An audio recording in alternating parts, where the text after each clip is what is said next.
Assault on a New York correctional officer is reigniting debate over a new state law that limits time in solitary confinement. The assault happened at the Clinton Correctional Facility in Dannemora.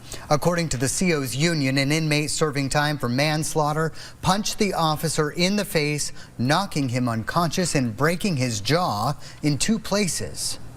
They say the attack happened after the inmate tried to jump the line to use the phone and was told to go back to the end of the line. Now, that inmate was moved to the prison solitary confinement area for his actions. But Kelly O'Brien found he won't be staying there long. She joins us live from Plattsburgh.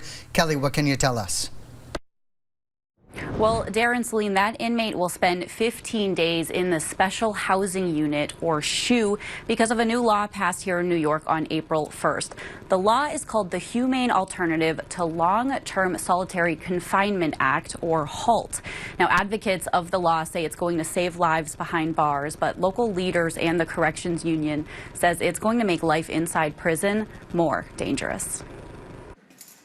When an inmate does something wrong in prison, they're sent to the Special Housing Unit, more commonly known as solitary confinement. The SHU units aren't what people think. The New York State Corrections Union, NYSCOBA, says that when an inmate is in the SHU, they still have access to all the amenities and more as when they're in the general population. Access to one-on-one counseling, access to the library, radios, and tablets. It seems like public has a perception that solitary confinement, they get bread and water, there's no lights. NYSCOBA says that SHU is a place where violent inmates will wait out ongoing investigations or is sent to after an altercation to let things cool down. The union says the new state limit of 15 days isn't long enough.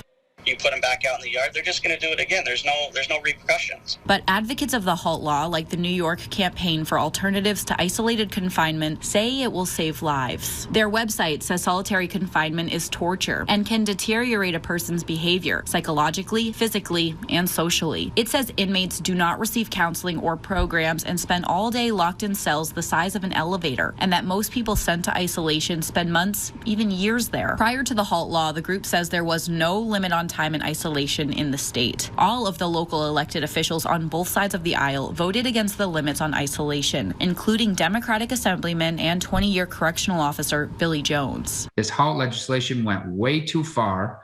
We can talk about prison reform all you want, but this legislation went way too far. These things warrant more severe punishment. The state has touted its decline in inmate population across the state, but NYSCOBA says the numbers show attacks on correction staff are up, and laws like this will only make those numbers rise. It could happen today again and not happen for a week, or we can have an incident every day for the next 2 weeks. You can't predict what's going to happen. Now, as for the guard that was hurt in that altercation, NYSCOBA says he is on the mend, but he's dealing with a broken jaw and some other bumps and bruises. The organization also says that the only way for an inmate to stay longer in SHU is if they're charged with a felony while incarcerated. Live in Plattsburgh, Kelly O'Brien, Channel 3 News. Kelly, thank you.